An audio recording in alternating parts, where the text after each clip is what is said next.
Assalamualaikum warahmatullahi wabarakatuh. Pada materi kali ini kita akan membahas tentang pelaporan keuangan organisasi nirlaba. Sebelumnya kami akan memperkenalkan diri kami. Yang pertama yaitu saya sendiri, Muhammad Khairul Tamam dengan nomor NIM 180302083, dan ini rekan saya. Saya Maulida Nabila dengan NIM 089. Dan kami akan mempresentasikan pada materi kali ini. Kita langsung saja menuju ke table of contents. Yang pertama yaitu ada konsep dasar lembaga nirlaba, yaitu pengertian-pengertian dari organisasi nirlaba dan contoh-contohnya. Ada juga yang kedua yaitu karakteristik lembaga nirlaba, di mana nanti ada karakter-karakter organisasi dari nirlaba. Selanjutnya yang ketiga yaitu pengguna laporan keuangan lembaga nirlaba. Di sana nanti ada siapa saja pengguna-pengguna laporan keuangan dari organisasi nirlaba. Itu ada kreditor, entah itu penyumbang atau bapepam.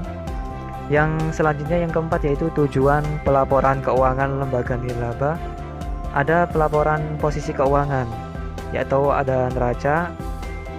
Di sana nanti juga ada akuntansi organisasi, arus kas, dan laporan catatan atas pelaporan keuangan yang masing-masingnya laporan nanti ada 4 laporan. Selanjutnya yaitu yang kelima, definisi terkait laporan keuangan lembaga nirlaba. Yang keenam, komponen laporan keuangan lembaga nirlaba. Dan yang ketujuh yaitu persamaan dasar akuntansi organisasi nirlaba. Kita masuk pada materi yang pertama yaitu konsep dasar organisasi nirlaba. Pengertian dari organisasi nirlaba sendiri yaitu suatu organisasi yang mempunyai tujuan utama untuk mendukung beberapa isu publik, kepedulian terhadap kepentingan umum yang tidak berkaitan dengan aspek komersial. Hal ini menyangkut masalah bencana manusia maupun bencana alam, pendidikan, seni, politik, agama, riset, atau hal lain yang relevan. Menurut Widodo dan Kustiawan pada tahun 2001 menyatakan organisasi non-profit adalah suatu institusi yang menjalankan operasinya tidak berorientasi untuk mencari laba. Namun tidak berarti bahwa organisasi tidak diperbolehkan menghasilkan keuntungan dalam setiap kegiatan operasionalnya. Akan tetapi jika kegiatan organisasi nirlaba menghasilkan keuntungan, maka keuntungan yang diperoleh tidaklah dibagikan kepada manajemen, akan tetapi kembali digunakan untuk menutup biaya operasional kegiatan utama. Kita ambil salah satu contoh dari organisasi nirlaba yaitu yayasan. Contoh lain dari organisasi nirlaba yaitu seperti perkumpulan atau ada juga PMI, ada juga organik kemasyarakatan. Biasanya contohnya itu LSM atau lembaga swadaya masyarakat.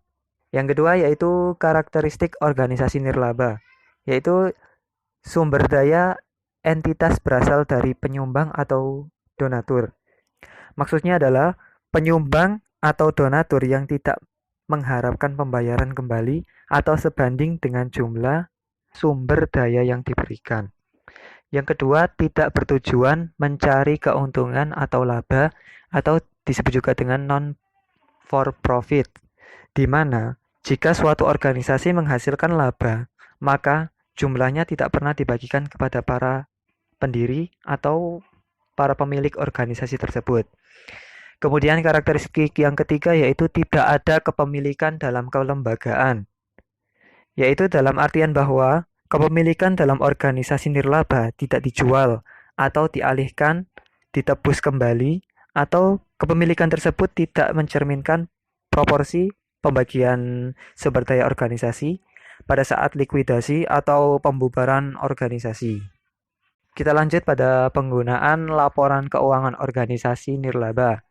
Di situ ada penyumbang, ada kreditur, ada masyarakat luas, dan ada Bapepam, di mana pihak pengguna laporan keuangan tersebut memiliki kepentingan bersama dalam menilai. Biasanya itu cara manajer melaksanakan tanggung jawab dan aspek lain dari kinerja mereka.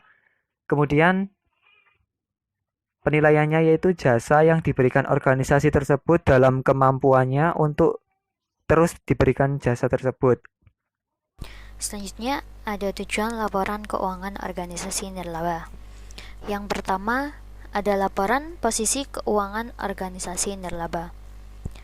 Tujuan laporan posisi keuangan sendiri adalah untuk menyediakan informasi mengenai aktiva, kewajiban, dan aktiva bersih, serta informasi mengenai hubungan di antara unsur-unsur tersebut pada waktu tertentu. Informasi dalam laporan posisi keuangan yang digunakan bersama pengungkapan dan informasi dalam laporan keuangan lainnya dapat membantu para penyumbang organisasi, anggota organisasi, kreditur, dan pihak-pihak lain untuk menilai, yang pertama, kemampuan organisasi untuk memberikan jasa secara berkelanjutan, dan yang kedua, likuiditas, fleksibilitas keuangan, kemampuan untuk memenuhi kewajibannya, dan kebutuhan pendanaan eksternal. Lalu yang kedua ada laporan aktivitas organisasi nirlaba. Nah, tujuan utama laporan aktivitas sendiri adalah menyediakan informasi mengenai, yang pertama, pengaruh transaksi dan peristiwa lain yang mengubah jumlah dan sifat aktiva bersih. Yang kedua, hubungan antar transaksi dan peristiwa lain. Dan yang ketiga, bagaimana penggunaan sumber daya dalam pelaksanaan berbagai program atau jasa. Nah, informasi dalam laporan aktivitas yang digunakan bersama dengan pengungkapan informasi dalam laporan keuangan lainnya dapat membantu para penyumbang, anggota organisasi, kreditur, dan pihak lainnya untuk mengevaluasi kinerja dalam suatu periode, lalu untuk menilai upaya, kemampuan, dan kesinambungan organisasi dan memberikan jasa, dan yang terakhir, untuk menilai pelaksanaan tanggung jawab dan kinerja manajer. Yang ketiga, ada laporan arus kas organisasi nirlaba.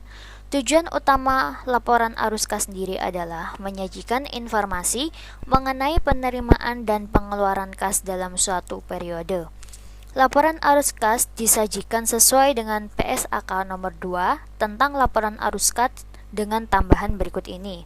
Yang pertama, aktivitas pendanaan, di mana penerimaan kas dari penyumbang yang penggunaannya dibatasi untuk jangka panjang, penerimaan kas dari sumbangan dan penghasilan investasi yang penggunaannya dibatasi untuk perolehan, pembangunan dan pemeliharaan aktiva tetap, atau peningkatan dana abadi atau endowment, lalu bunga dan dividen yang dibatasi penggunaannya untuk jangka panjang. Dan yang kedua, pengungkapan informasi mengenai aktivitas investasi dan pendanaan non-kas seperti sumbangan berupa bangunan atau aktiva investasi. Baik, selanjutnya ada beberapa definisi terkait laporan keuangan organisasi nirlaba. Di sini ada pembatas permanen, yaitu pembatasan penggunaan sumber daya yang ditetapkan oleh penyumbang agar sumber daya tersebut dipertahankan secara permanen. Tetapi organisasi diizinkan untuk menggunakan sebagian atau semua penghasilan atau manfaat ekonomi lainnya yang berasal dari sumber daya tersebut. Yang kedua ada pembatasan temporer. Pembatasan temporer adalah pembatasan penggunaan sumber daya oleh penyumbang yang menetapkan agar sumber daya tersebut dipertahankan sampai dengan periode tertentu atau sampai dengan terpenuhnya keadaan tertentu. Jadi itu, selanjutnya ada yang ketiga yaitu sumbangan terikat, yaitu sumber daya yang penggunaannya dibatasi oleh tujuan tertentu oleh penyumbang, dan pembatasan tersebut dapat bersifat permanen atau temporer. Jadi itu bersifat permanen atau temporer ya, hanya itu sewaktu-waktu. Selanjutnya yaitu sumbangan tidak terikat, di mana sumbangan tidak terikat ini adalah sumber daya yang penggunaannya tidak dibatasi oleh tujuan tertentu oleh penyumbang. Jadi seperti itu. Selanjutnya ada komponen laporan keuangan organisasi nirlaba.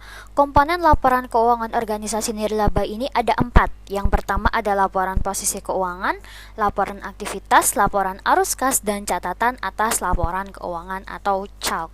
Nah, yang pertama di laporan posisi keuangan yang tidak disebut sebagai neraca ada aset, kewajiban, dan aktiva bersih.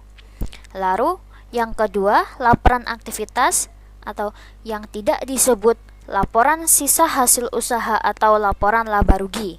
Ini mengandung penghasilan dan pendapatan, beban dan kerugian, serta perubahan dalam aset bersih. Lalu yang ketiga adalah laporan arus kas yang di dalamnya terdapat arus kas dari aktivitas operasi, arus kas dari aktivitas investasi, dan arus kas dari aktivitas pendanaan. Lalu, persamaan dasar akuntansi organisasi nirlaba. Akuntansi modern dalam hal ini, double entry accounting, melaporkan kondisi keuangan organisasi beserta sumber dari kekayaan tersebut. Nah, kekayaan organisasi sendiri itu sering disebut dengan aset, yang mana adalah seluruh kekayaan yang dimiliki oleh organisasi baik dalam bentuk uang, simpanan di bank, tagihan kepada pihak ketiga, investasi, harta tetap, ataupun harta lainnya seperti merek dagang, hak cipta, dan sebagainya. Sedangkan sumber dari kekayaan tersebut bisa dari pihak pemilik, dalam hal ini seperti modal, atau bisa juga dari pihak ketiga yang dalam hal ini disebut dengan kewajiban. Nah, persamaannya sendiri adalah aktiva sama dengan kewajiban ditambah dengan aktiva bersih. Itu saja. Terima kasih. Apabila ada pertanyaan, silahkan ditanyakan langsung di Google Classroom. Terima kasih. Kami akhiri. Wassalamualaikum warahmatullahi wabarakatuh.